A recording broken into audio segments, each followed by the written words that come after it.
Glasgow, 1988. Preparations are underway for the city's Garden Festival. Along the Clyde, about a mile from the site, is the Govan shipyard.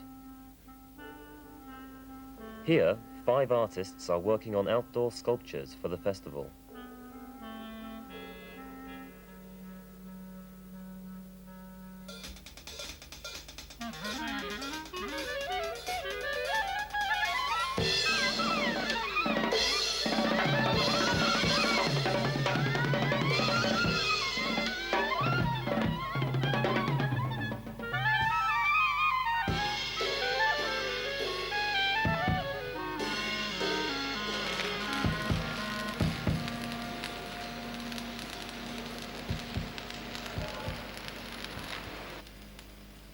It's January, and Dhruva Mistry is making the armature for his reclining woman. Dhruva Mistry came from India to Britain in 1982. He studied at the Royal College of Art and was artist in residence at Kettle's Yard, Cambridge. His earlier commissions for the garden festivals at Liverpool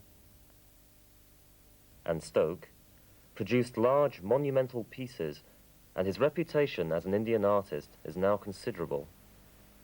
The iron armature is made according to the shape and form of the sculpture. Then it is either welded together or tied together. Then the wire mesh or the expanded metal is covered all over the sculpture. And in the end, the whole armature is sandwiched in between a layer of sand and cement. In the same workshop, a few yards away, sculptor Jim Buckley has a large-scale piece of engineering under construction. His red gates will be erected and bolted into the ground. Made from plate steel, they are intended to stand at a key dividing position on the festival site. Basically, it's an entrance piece which is made up of 2 sections. This is the right-hand one, and both pieces function as portals as such, so that people pass in between them, and the piece really works as you actually pass through it. And it's also functional as a division between 2 sections on the Garden Festival site. For this particular project, I designed specifically to use the sort of skills and techniques that they use in the yard. My own personal work tends to be totally different and probably wouldn't be considered a good engineering practice a lot of the time. Many of the workers at Govan are being employed under a manpower services scheme. Some are skilled craftsmen who have worked for years in shipbuilding. For some, it's their first work experience. For most, it's an alternative to the local unemployment register. I met Jim Buckley and I worked in the Red Gates with Jim, and certain aspects of the job, he wanted certain things changed. So the guy was dead nice, and he was an artist, and that's what he wanted, so we did it. And I can't say anything bad about the guy, and that was his approach to art. So that's the idea of art. Mine's totally different, obviously, and that's it. You get certain artists that'll muck in with the workers, right? I thought when I was going to work with these guys, they're way above us. Well, they think they're way above us. I thought that was the way it was going to be. The guys were right down to earth. They were right down to earth.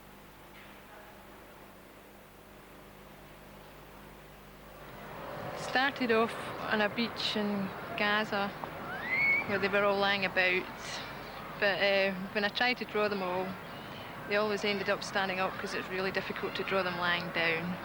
So they ended up standing up, and I had a lot of variety of dogs, and then when I was asked to do some animals, and I decided on the dogs, they ended up with more Glasgow characteristics than anybody else, I suppose.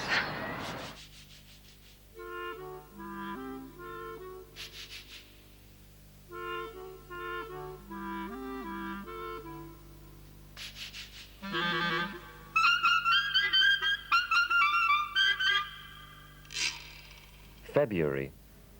Dhruva Mistry's reclining figure begins to assume something of its finished shape. It's now that the accuracy of the armature becomes critical, where the practicalities of cutting, bending, welding must realize the vision of the artist. I was supposed to be provided with all the iron wires or these thin rods to be bent according to the drawings I had given them of vertical and horizontal sections of the sculpture. And when I first came and saw what they had done, I presumed that they must have done it exactly according to the drawings. And all the corners or all the curves must match what I had done before. After having put the vertical sections up onto the base, when we started to put the horizontal section together, nothing, in fact, really matched anywhere. So that had to be done again. Unfortunately, at the beginning, we only had these drawings. We didn't have a model, and we only thought it was an elevation, a front. But when we got the model, we discovered it was a complete sculpture. Now I begin to see it getting built, I can realise what it is looking like. It does look like a lady. But before, it just didn't look anything. It was just sheets of paper with a few sketches on it. But now we are getting it built into an armature, it does resemble a lady. As a shipbuilder, we had to work to very precise dimensions. On this, we have a lot of scope. We can be within an inch or two, and it doesn't really matter as long as we're getting a nice curve in the shape. Whereas if it was a ship, you must be stick rigidly to the dimensions. That's a thing we don't have here. We can have a wee bit of leeway here that we wouldn't have in a ship. It's a kind of help I get is very varied, and the people working for me all keep changing as well. So for them, it's difficult to really follow through something which they are not going to work on longer. Many of them are most interested in seeing the real model, which is a bit difficult. And I think everything see it as some sort of jigsaw puzzle.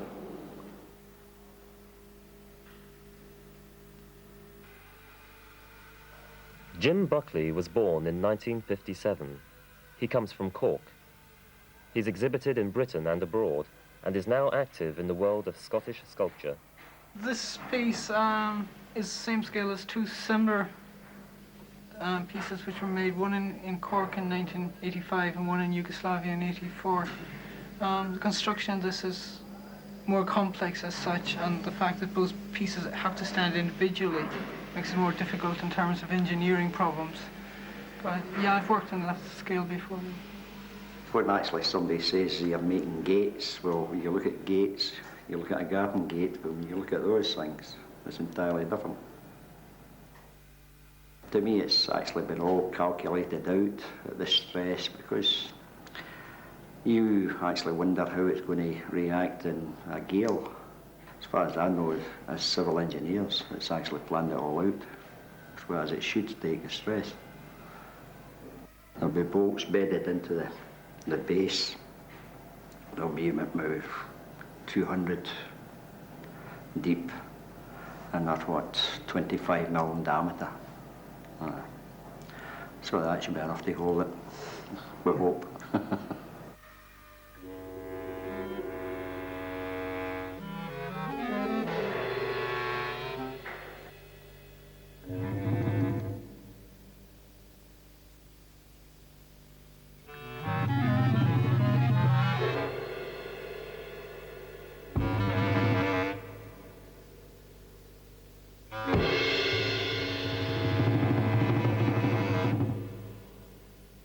By late February, Dhruva's progress appears to have been rapid, but the surface will need extensive finishing.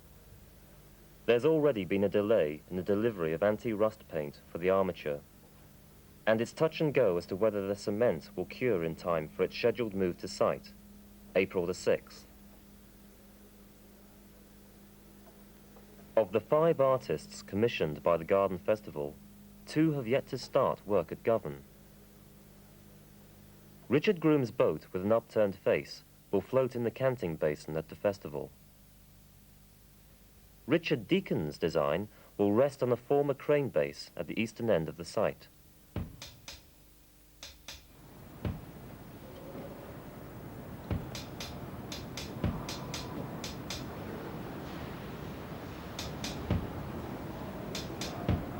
It's now March, and Richard Groom has finally begun work in Govan. His floating head will be made from ferro-concrete, reflecting a recent tradition of such boat building on the Forth and the Clyde. At the moment, his work is on similar lines to Dhruva Mistry's reclining figure. Accuracy in the armature is essential if the boat is to float, so there's a constant process of adjustment.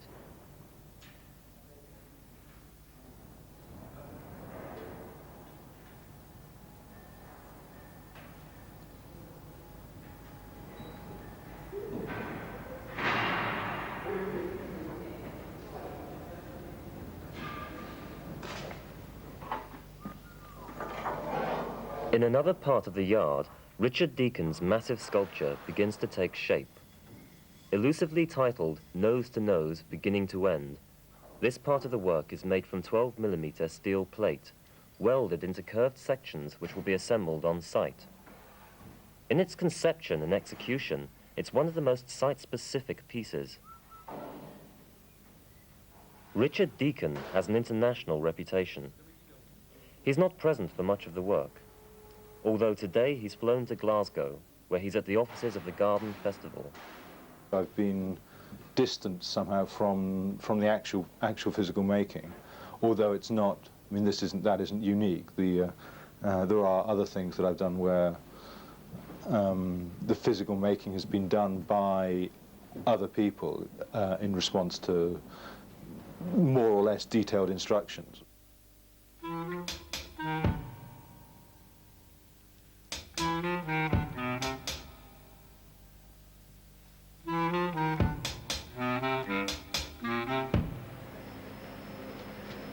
I was left alone to do the clay, and it was only when it came to the making of the moulds I got a bit stuck because of the lack of time, and had to get Isabel Vasseur, who used to be at the art school with me, and another girl called Kirsty from Edinburgh Art School, and they could help me because they knew a wee bit about the casting. But I actually had my mum and my sister and my brother who came and did whatever was needed to be done.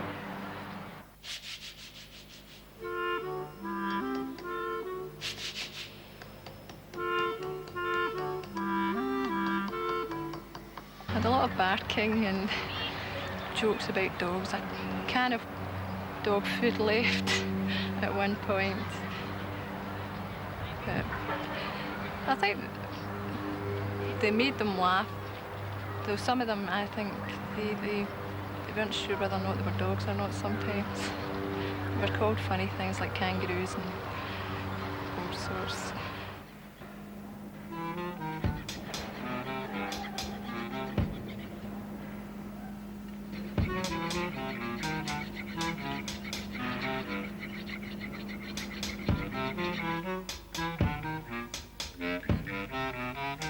The cement of Dhruva Mistry's sculpture is now fully cured, and the reclining lady is ready to be transported along the Govan Road to the Garden Festival.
they'll see her face and then they'll go around to see her back. Why would you presume that always the front is more interesting than the back? Aha.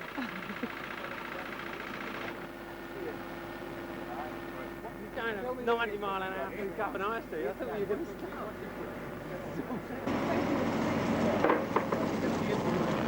Up until now, did you know where she was going? Well, I didn't know she was going into pit. You bet you had.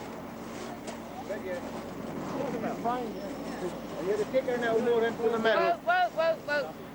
I left it with the designers that it was just to be put on gravel, and discovered, really very near the opening of the festival and near the time that the Dhruva Mistry was to be delivered, that they had designed a spot for it, and was appalled to discover that how, after all the effort and the anxiety and the heartache of having this beautiful piece made, which is quite colossal in sculptural terms, there are not many figurative pieces being made in this country of these dimensions, that a hole had been designed for it. 2 weeks later, and back at Govan, Richard Deacon is on hand as his work approaches completion. How will his sculpture function in relation to its site? The site is the motor that generated the ideas, in that I've never worked on a plinth before, and it's hard to call a piece of concrete 40 feet by 40 feet by 30 a plinth, but basically that's what it is. It's such a strong physical object that it seems to invite something to be placed on it, by it, next to it, you know, whatever. So it seems somehow kind of natural as a site. On the canting basin side of the site, of the crane base, there's a large bridge-like loop, and then on the road side of the crane base there's a clearly volumetric shape, somewhat like a keyhole or a nose, which hangs down from the edge of the crane base. One part of it which hangs down from below the edge of the crane base, and the other part of which, like a counterbalance, stands on the crane base itself. It's now May, and the Garden Festival is open to the public.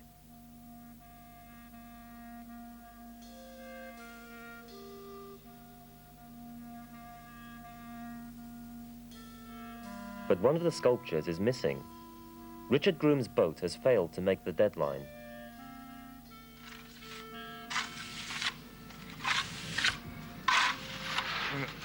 Well, at the moment we're putting a final coat on the outside of the hull, just to give it a smoother finish. We've had to go around the whole hull previous and patch up lots of holes. There's lots of leaks on the inside that we've had trouble with. This final coat is going to, one, give it a smoother finish, a decent finish, and two, more likely it's going to stop the leaks, hopefully. One of the youngest of the 5 artists, Richard Groom completed his training at Gray's School of Art, Aberdeen, in 1984. He's worked with alabaster, slate, marble and granite. The materials here, steel and cement fondue, are not new to him, but this is his first public commission and his most ambitious project to date. This actually has echoes of fishing vessels that were built mostly in the Forth, but were also built here on the Clyde. So I wanted to definitely use some form of shipping techniques and also use some kind of boat form. I've been using, in previous work, lots of heads, so I was continuing that. It has echoes of Easter Island heads, with this being in concrete instead of stone. And the size is similar to Easter Island heads, only this thing is floating. It has a slight floating cement. Even now is slightly incredulous. It thinks But one would think it doesn't float, but of course it does, as does steel. It's just a question of the shape of the thing and the buoyancy. Richard Groom is the only artist that I've ever spoke with and worked alongside, and Richard Groom worked as hard as I worked on his job. I never met any other. I worked on the bollard and the nose to nose. I never met the artist personally. I met Richard Groom, and Richard Groom put as much into his design as I did, and everybody else. It's very strange working on such a huge scale. It's very difficult to see exactly what's going on until you get to a distance. I've no idea. I do know roughly what the thing's going to look like on site, but it's only when it gets there that you're going to be able to see it properly from the correct kind of distance. I wanted to make it big, as I said, to be able to be seen. But whether or not I'll work on such a big scale again, I've no idea. It would be nice to work on a big scale again, but I don't know if I'd work in this same method again. There have been problems. I think that we're strangers in a strange land. I mean, the British shipbuilders didn't know anything about sculpture, and we didn't know anything about shipbuilding. And possibly because it was art, they thought that it could be managed by an MSc program. And they discovered rather too late on that there was no way that an MSc program could cope with the sort of complexities of the pieces that had to be made for a deadline.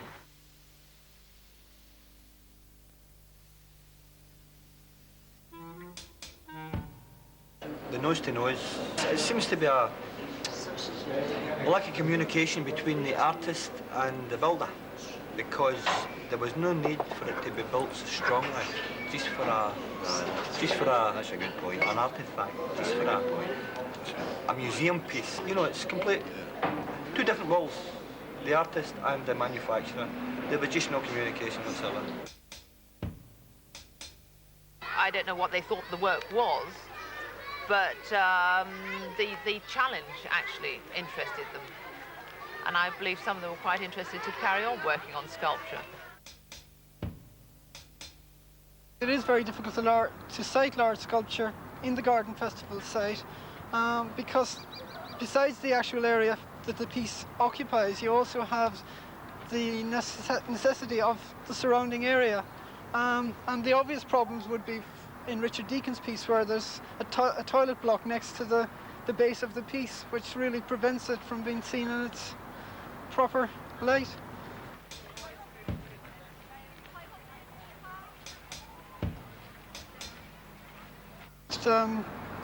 Dhruva Mistry, the site should really be a hillock and not a hollow in the ground where you're actually looking down on the piece. You should be looking up at it, I think. It has been a constant, I wouldn't say argument, but discussion, and sometimes a heated one, about where the artists fit in. It's interesting to see people do actually walk around. It's almost as if they have a fear of the piece for some reason. Maybe they expect it to fall in on them or something. But in the original sighting, it would have been a situation where people were forced to actually walk through it because it was at the end of a passageway. And it was like an entrance from one section into another. So it functioned as a gateway, which is what it's really designed as.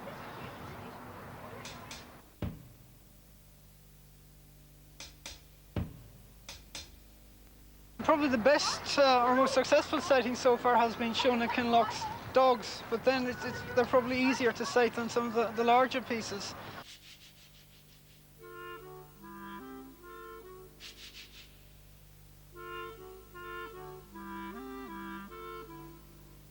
Well, it's nice to get it over and done with and to be able to actually watch the reaction.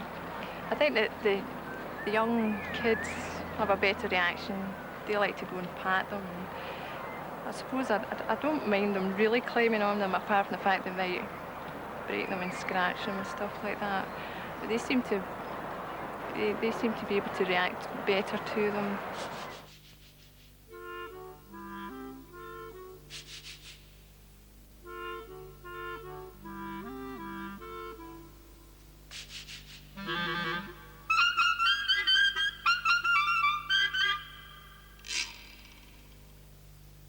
They are for sale. So there's to be sold, if possible, during the festival. Otherwise, I'm left with 7 Glasgow dogs. At the end of the festival, the work comes back to me, basically, though what I actually do with 31 tons of steel is another question. I don't know what I'm going to do with it.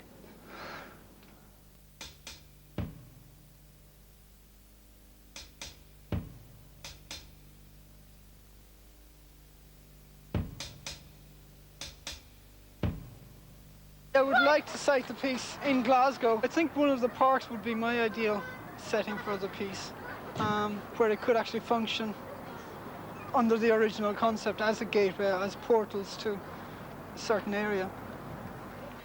All the work has an afterlife, and I hope very much that some of it goes into Glasgow to give visual evidence to the celebration of the European City of Culture.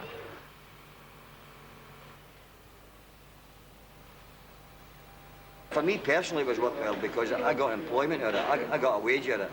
I'm quite grateful for the time I got down there. I got a short time, but I'm quite grateful for the time I got down there.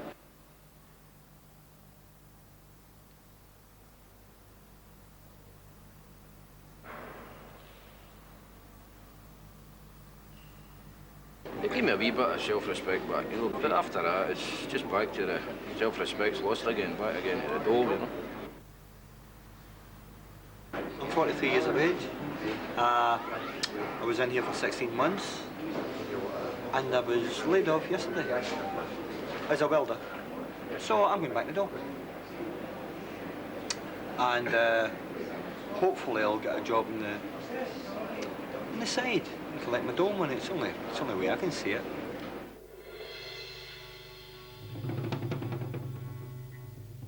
I think that that a lot of young artists have had opportunities that maybe they wouldn't have received under normal circumstances in Scotland, and I hope that it'll give people in Scotland increasing enthusiasm for commissioning works for public sites.